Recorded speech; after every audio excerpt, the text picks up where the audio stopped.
तो चलिए देश और दुनिया की महत्वपूर्ण खबरें देख लेते हैं फटाफट।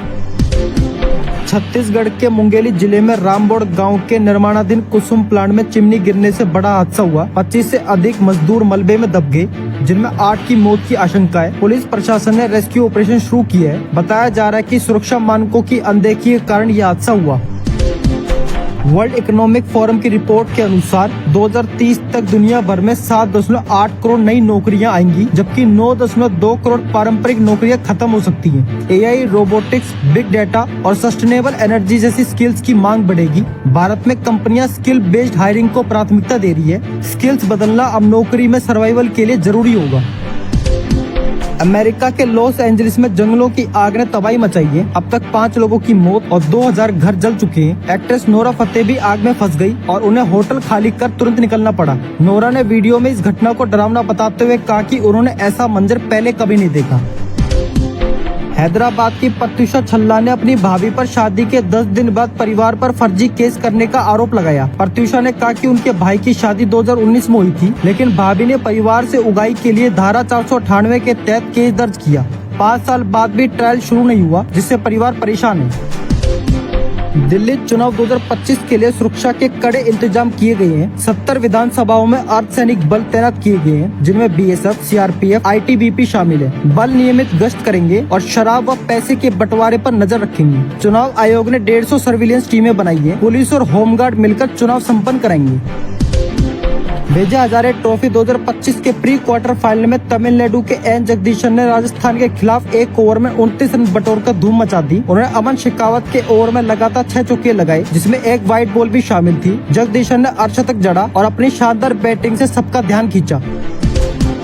झारखंड में भाजपा पर विधायक दल के नेता के चयन का दबाव बढ़ गया है। सुप्रीम कोर्ट ने निर्देश दिया है कि भाजपा 2 हफ्तों में नेता प्रतिपक्ष का नाम तय करे, ताकि सूचना आयुक्तों की नियुक्ति प्रक्रिया शुरू हो सके। विधानसभा में 5 साल से नेता प्रतिपक्ष की खींचतान और नियुक्ति लंबित है, जिससे सूचना आयोग निष्क्रिय है।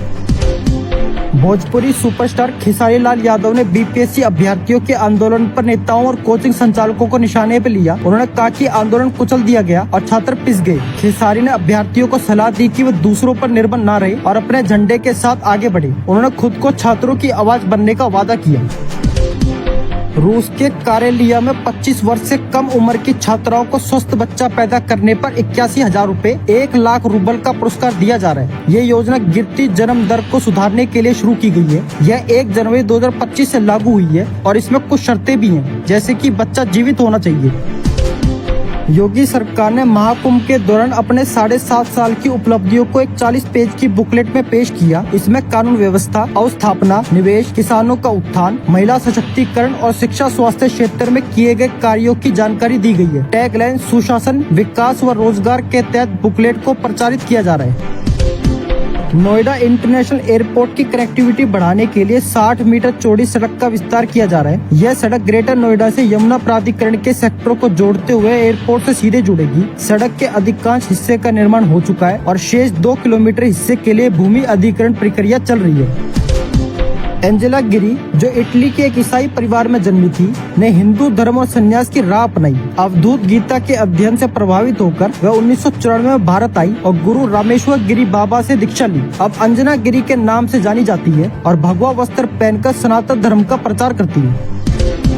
महाकुंभ 2025 में स्वच्छ सुजल गांव की प्रदर्शनी होगी, जो बुंदेलखंड में जल जीवन मिशन के तहत जल आपूर्ति की सफलता को दिखाएगी। इस गांव में पीएम आवास, सीएम आवास और जल संरक्षण के संदेश देने वाला जल मंदिर भी होगा। यहाँ लोग स्वच्छ जल के फायदे और जल संरक्षण के बारे में डिजिटल गेमिंग जोन में सीख सकेंगे। तिरहुत मुख्य नहर के किनारे 91 किलोमीटर लंबी सड़क बन रही है, जो पूर्वी चंपारण और मुजफ्फरपुर के बीच आवागमन को आसान बनाएगी। इस सड़क से किसानों, ग्रामीणों को अपने उत्पादों को मंडियों और कारखानों तक पहुंचाने में मदद मिलेगी और यह स्थानीय अर्थव्यवस्था के विकास में महत्वपूर्ण भूमिका निभाएगी।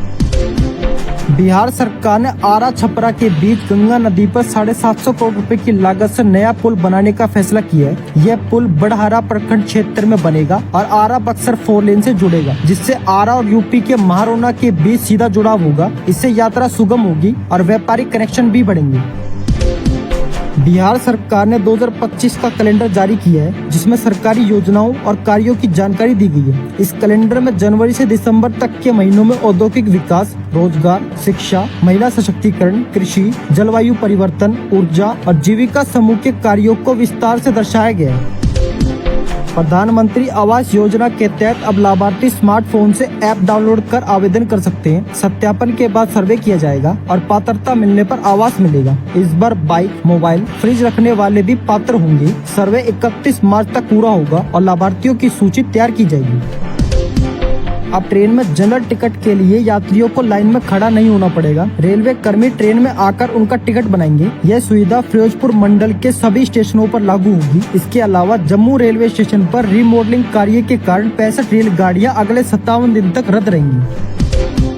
10 जनवरी को श्रोमणी अकाली दल पार्टी प्रधान सुखबीर बादल और अन्य नेताओं के इस्तीफे स्वीकार करेगा। यह निर्णय श्री अकाल तख्त साहिब के जत्थेदार के आदेश के बाद लिया गया। इसके अलावा पार्टी ने सांसद अमृतपाल सिंह और खालसा को चुनौती दी कि वो भारतीय संविधान के अनुसार नई पार्टी बनाकर दिखाएं।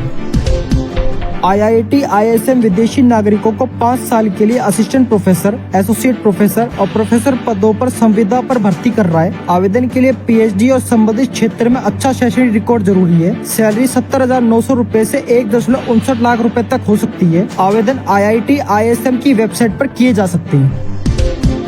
झारखंड की मैया सम्मान योजना के तहत महिला लाभार्थियों को किस्तें जारी होने के बावजूद कई महिलाओं को पैसे नहीं मिल रही हैं। महिलाएं अधिकारियों के पास जा रही हैं, लेकिन समस्या का समाधान नहीं हो रहा है। BDO ने कहा कि सर्वर की समस्या और MOU रद्द होने के कारण यह परेशानी हो रही है। फटाफट बुलेटिन में आज बस इतना ही। मिलते हैं अगली वीडियो में। अगर आपको वीडियो पसंद आई तो इसे लाइक करें, शेयर करें और चैनल को सब्सक्राइब करना ना भूलें। धन्यवाद।